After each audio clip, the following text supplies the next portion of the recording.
Getting into the break, Joe, I kind of posed the question to the audience and to Warriors fans in general. Like, what matters? At the end of the day, what matters more to fans next year if they do acquire LeBron James? Just for this team, not for any team.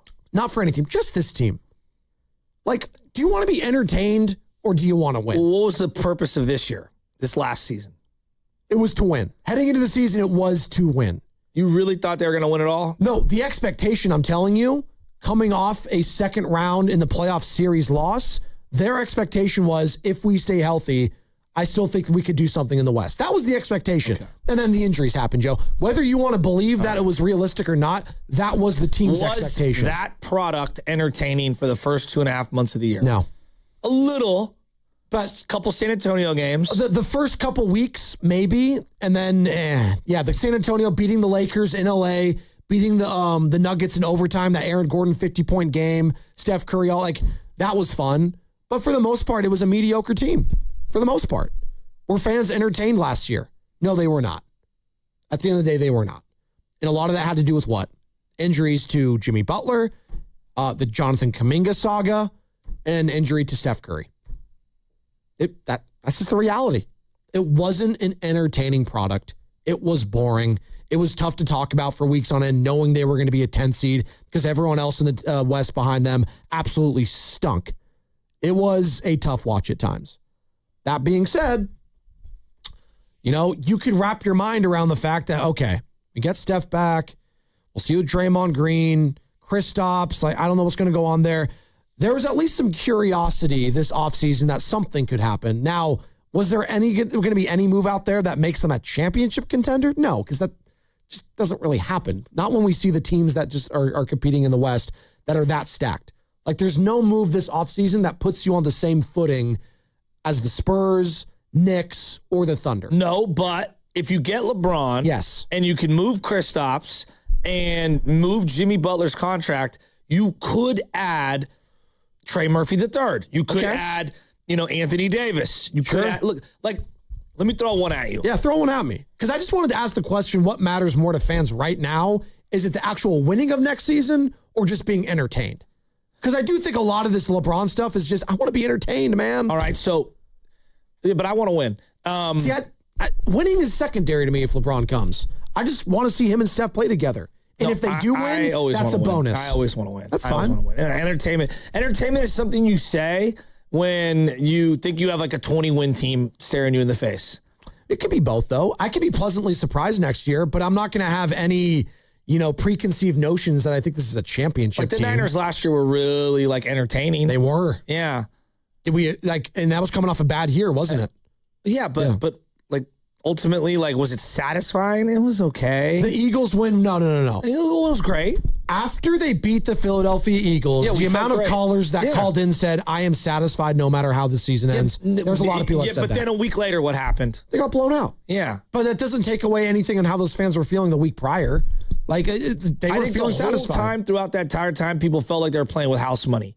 I don't think it was as quote-unquote entertaining as we thought. What was really, 2023 was insane entertainment, kicking the crap out of everyone. Let's go to the Super Bowl. Let's go. That's just my personal belief. That's fine, but I think because the injuries and the way they happened and the expectations shifting throughout the season, that made it really fun and exciting. It was entertaining, but not as entertaining as great seasons. Those are the most entertaining. I thought that was a great season for them, given what happened. I thought that was a great season. Well, that's a different 49ers. question. Yeah. That's a totally different question. Was it a great season given all the injuries? What would be a great season? I'm saying entertainment value. You're going to go entertain. So your example. They were entertaining last year, though. The Niners were entertaining. The most entertaining season I've ever had, ever as a fan, is the 73-win Warriors season, which is the year I talk about, which is it's game in and game out. It was must watch. Absolutely. There's nothing that beats that. Yeah. So you're this, just get LeBron and be entertained. No. If you get LeBron, now I'm thinking to myself, well,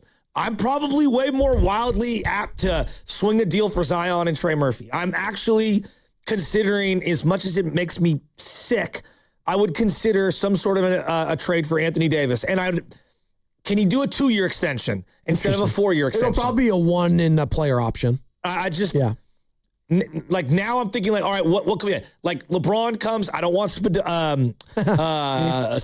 I don't want Sabonis, but Is Zach LaVine the worst thing in the world to have on this team with no Jimmy Butler? Yes. What? Yes. No, I just think of him. He's such a flawed player. But with Jimmy's contract being what it is, I'm not ready to just sacrifice 2 and 3 months. So if that's a straight up thing for Jimmy for Zach, if that matches, sure. Because I'll get a player that's actually healthy. But these are the moves. Like, if you can land LeBron, these are the moves that I do think, like, I would never have thought of before LeBron. And now I'm like, yeah, I would consider a lot of other moves that I would have never hypothetically considered before LeBron. You know, like, okay, are we sure Devin Booker is set in Phoenix? I think. Well, what if they want to trade him for 3 or 4 picks? Possibly. And Jimmy Butler. Like, would they be open to that? What's he set to make this year? He's making $63 million. It's a lot of money. Jeez. Would they take Moses Moody, 4 picks, some swaps, and Jimmy Butler? He has a player option next year, Joe, Devin Booker, for $68 million. Oh, my But God. we watched those guys all play together on the Olympic team, and it looked great. And he was exactly what you need opposite Steph Curry. More shooting and a guy who could defend. That's exactly what you'd be looking for, right? Yeah. Theoretically, you're right. Like, so this is where, like, if you can land LeBron, what's next? That's what I would be asking. Well, what if it's just LeBron? And you bring back Kristaps? Probably not enough. But not enough for what? It'll be compete? entertaining, but yeah. Again, guys, if you're going to go all in on LeBron and you want to do the LeBron thing and you want to do the Steph Curry thing, again, I'm coming around on that. Fine. See, I am now more reckless. I'm different than you. I think because LeBron is coming in as a free agent, that means I don't have to be reckless. I don't have to sign anyone or trade for anyone for multiple years just because LeBron's coming here. I don't view it that way. So what's the point? Just to win 46 games and get into the playoffs? Yeah. Well, why not do more?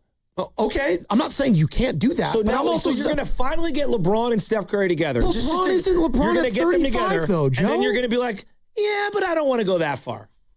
Well, that doesn't make a lot of sense. No, it does make sense. With sense. Steph Curry by himself, it doesn't make a lot of sense to go all in on if this one is just other a young one-year player. thing, why would I want to go all in for the 1 year and be attached to bloated contracts after that? Why would I want to do that?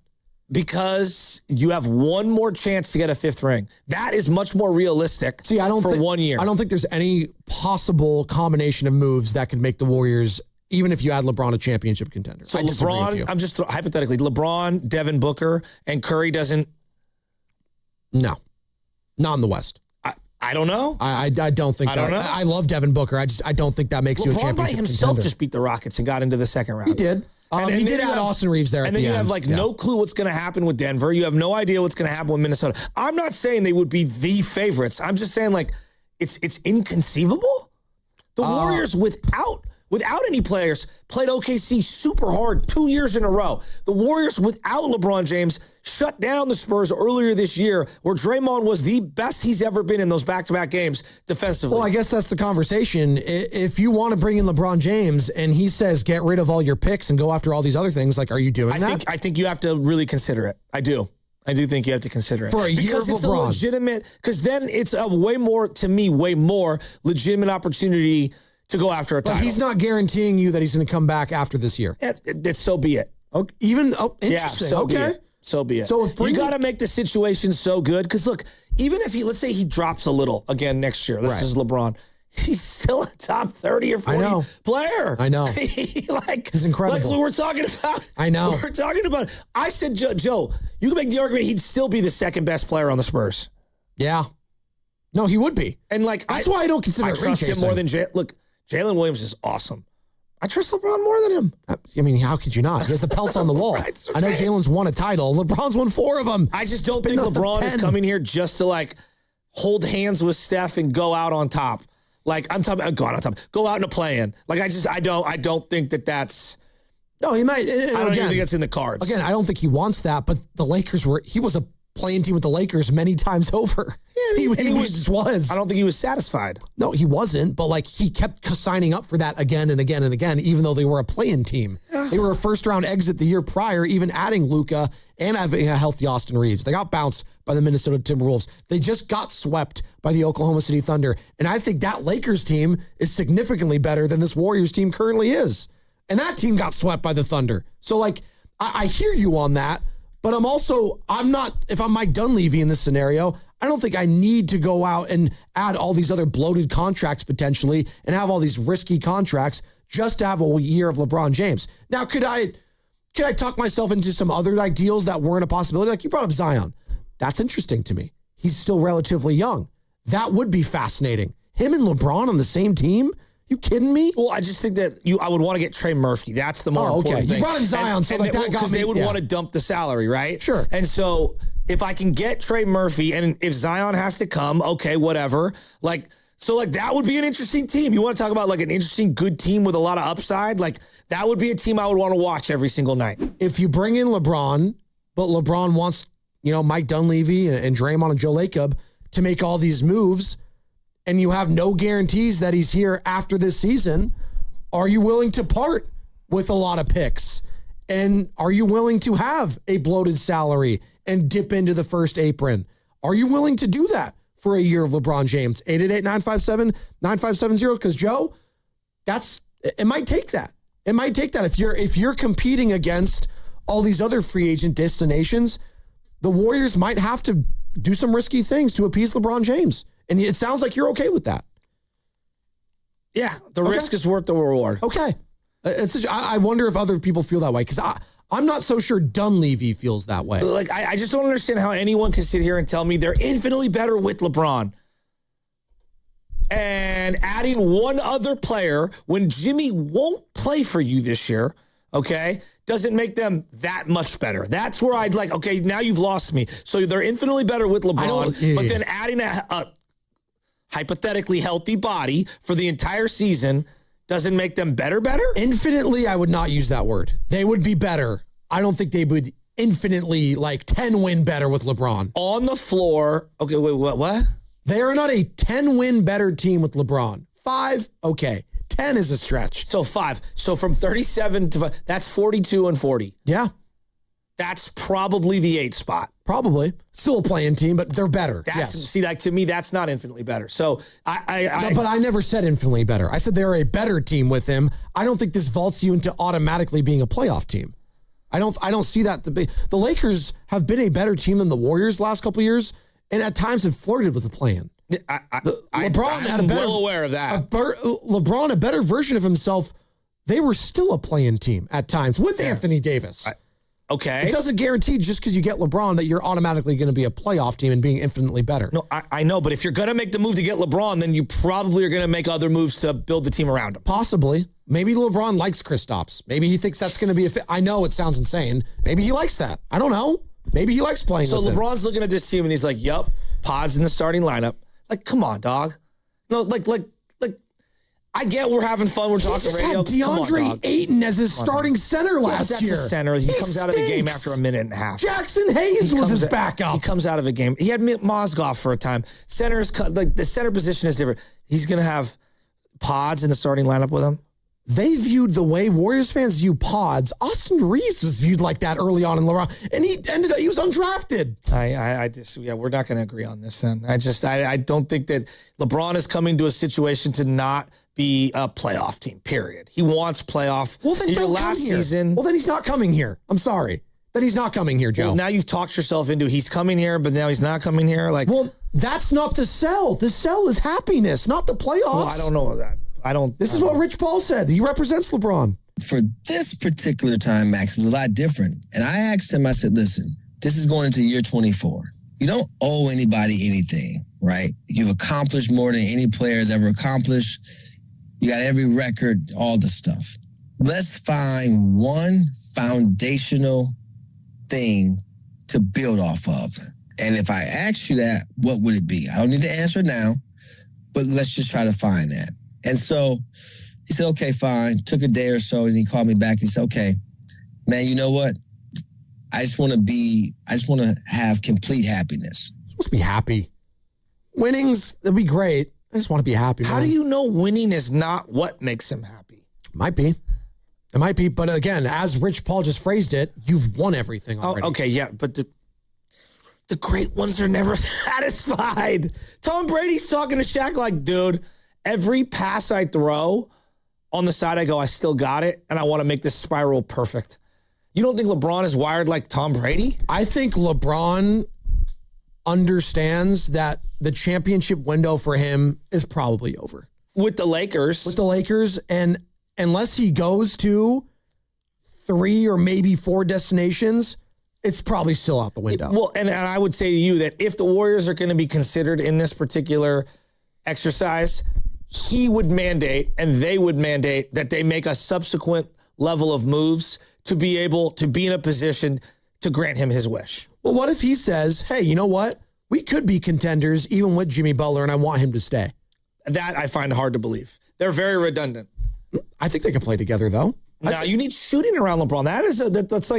That's a proven thing. You could get a shooter still. Go trade for one. Yeah, that's fine. I don't think you're not making it to the playoffs with $58 million on the bench for 3.5 months. Listen. And then not playing back-to-backs to end the season. Again, he might like Jimmy. I don't know what his relationship with him is. This is a guy who traded away his best friend. Who? Dwayne Wade. He's basically like, yeah, I'm done. Oh, Wade was a shell of himself there, though. Come on. What's Jimmy? I mean, I understand that, but... Wait, no, what's Jimmy? What's Jimmy right now?